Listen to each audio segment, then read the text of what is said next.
Well, hey, you're here! You've made it! Hurrah! You will excuse me while I nom nom nom. And where is here, you may ask? This is, of course, the MindGriller Server. And I'm Gravity, and this is Cow. And where are we on the MindGriller Server, you may ask?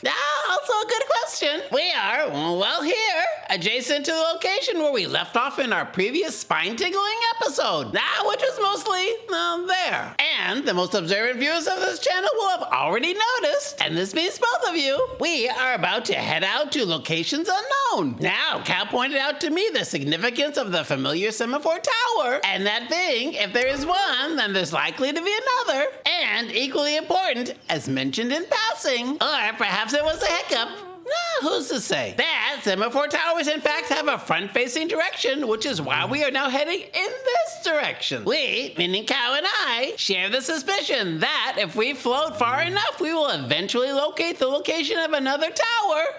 Or not. No.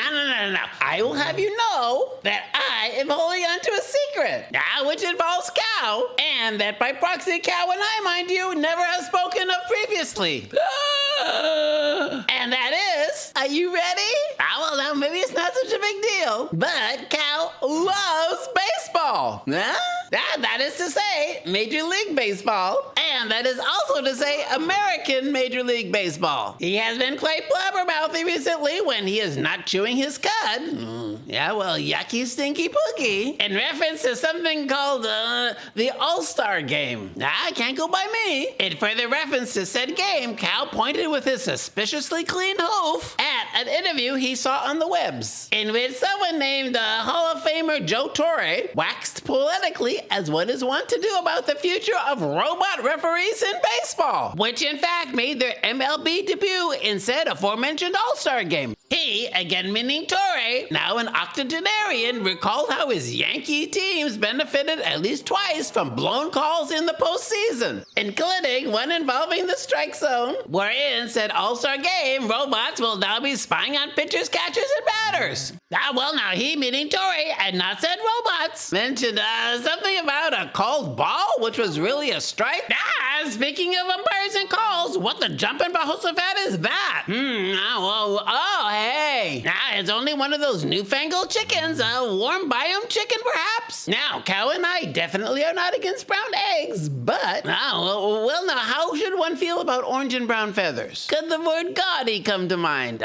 Maybe, anywho. Now, we were rambling about someone who certainly was no spring chicken, and herein I refer to, as the most attentive viewers of this channel will recall, the manager of the New York Yankees. This guy watched an errant call by the home plate umpire, who in place of calling a strike calls a ball, and that single action allowed the batter to swing at the next pitch. Now, don't you know it? Resulted in a grand slam for a 9-5 lead, after which the Yankees went on to a 4-game sweep. Now, I promise you I understand less than 50% of that. Speaking of which, I will take this apropos moment to remind you, plural, the kind viewers of this channel, that this episode has been brought to you by the kind people at Riri's Cookie Cutter Clumps. Riri's Cookie Cutter Clumps, voted the favorite cookie of clandestine woodland bears. Where was I? If I may digress for just a moment into the attention-whorish waters of a bland white house, and not the one you might be thinking of, but who's to say? It has come to my attention that someone named Sookie Waterhouse, I don't know, I can't vouch for her, said something somewhere, someplace likely wholly unironically referred to as social media, wherein she quoted some unknown and unpresent person or personages as saying, quote, Sookie, you never tweet anymore, end quote. If I may wonder aloud, did this ever happen?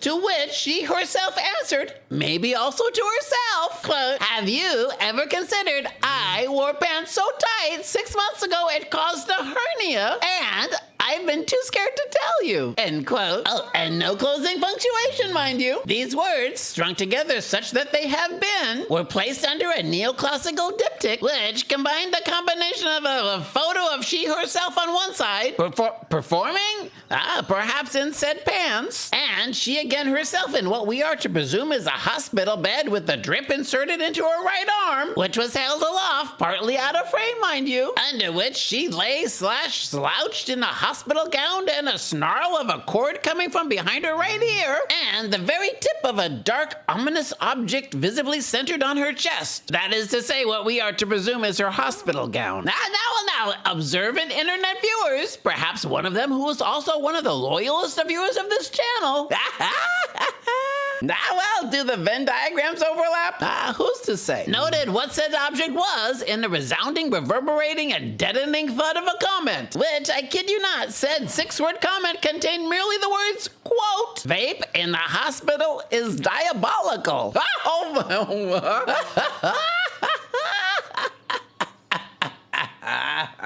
To which Suki, evidently still holding on to the proto double-barrel Waterhouse surname, replied, quote, so true.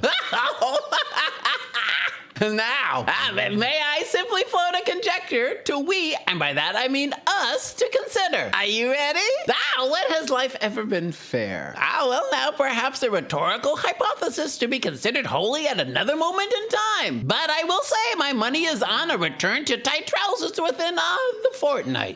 Oh, yeah. Now, the most faithful viewers of this channel, and that means both of you, might have grown to expect that I would insert here, speaking of tight trousers. No, and nay. I am choosing to take the high road just this once, mind you. Well, such that I find it to merely say instead to propose a warning. And that is that the name, trigger warning, Derek Jeter, may henceforth be spoken. But not in relation to gift baskets, mind you. Now, you plural will remember that just moments ago, I was speaking of Derek Jeter's manager, who was and still is named Joe Torre.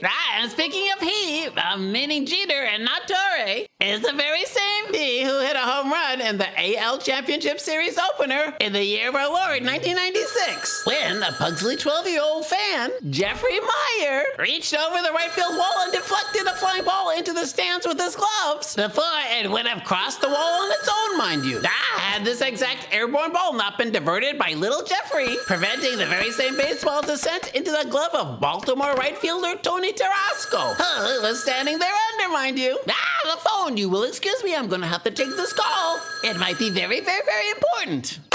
Hello, GravityFiller's residence. GravityFiller speaking. No, I'm not mad that you called. Now, would that be Miles Kane, Bradley Cooper, Diego Luna, Robert Patterson? Have I run out of choices? A memoir of a Sparkle Muffin tour. Is that a thing? The risk of extreme fashion choices.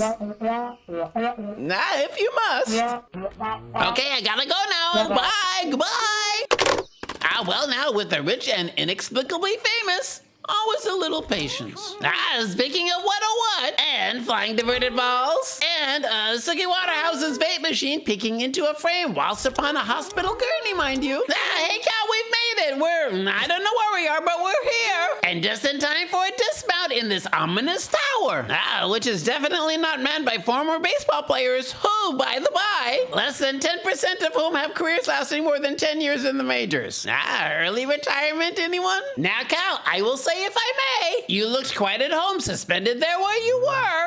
And I will say, if I may add, you were quite brave to have withstood gale force winds and extreme temperature drops at high altitude and the ever-present specter of falling to our collective unceremonious demise.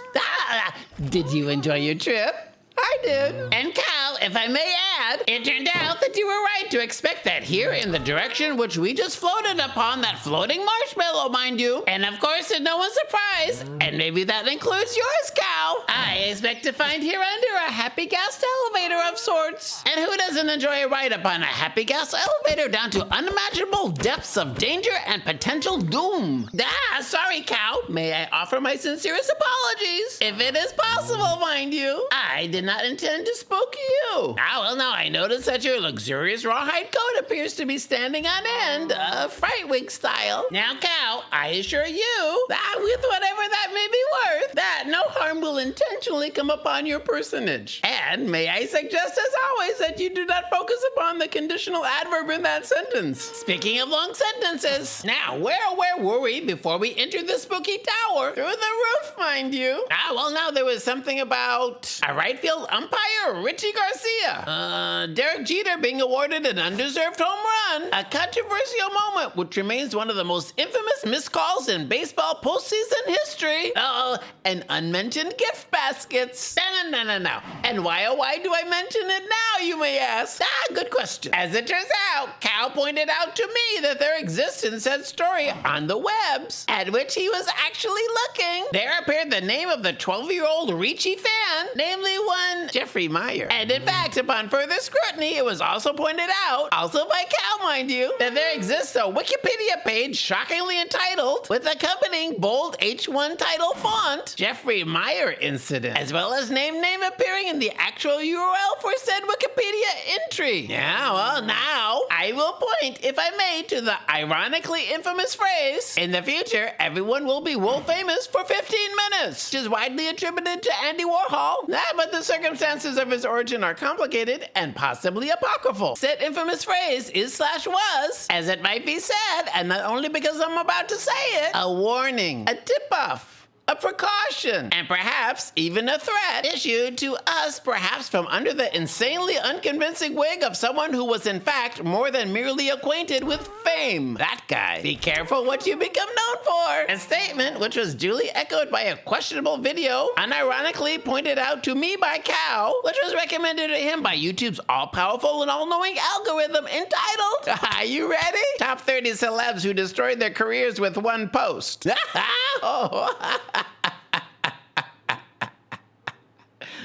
Which shockingly implies there are in fact more than 30.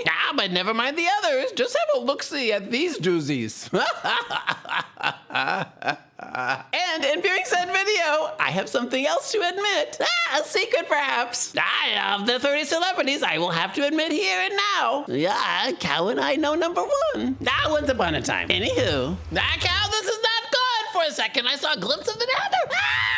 Now we bounce back to the overworld. It's a trap, I tell you. Cow, grab your orders and prepare to fall to our potential demise. Well, okay, now it wasn't that far. But Cow, you're here, you've made it. Well, now I guess the only way is to the end. And whoosh, we're here. Which I guess is clearly, Cow, I'm sorry. Do accept my humblest apologies. Now perhaps I can tempt you with some lovely wheat. Well now, all better. Friends again. Now let us see where we are. Cow, don't be afraid. I imagine that this bridge leads to the end island. It would be quite bad if the dragon was still there, because I am not exactly suited for a dragon fight. Which means certain doom for you and me. Hey now, what's going on here? I suspect there has been quite some activity here, which doesn't exactly explain why that booby trap led us here in the first place. Now, Cow, you will remain vigilant, won't you? Just don't look at any Enderman. Now, what will become of us? If I go through the end portal, will you come with me? Or will you end up at spawn and I will end up in the last place I slept? I'm afraid. No, it's okay. Now, breathe in, breathe out. Now, Cow, I will once again commend you, if I may, on your demonstration of good manners in the face of a prospect of certain death. Freaking skelly ambush, or your hidden motivation to explore the end. Now, with that being said, and due in part to Cow's bone-chilling separation anxiety, sadly, it's time for us to say our goodbyes. Goodbye, so long, happy trails, hasta la vista, baby.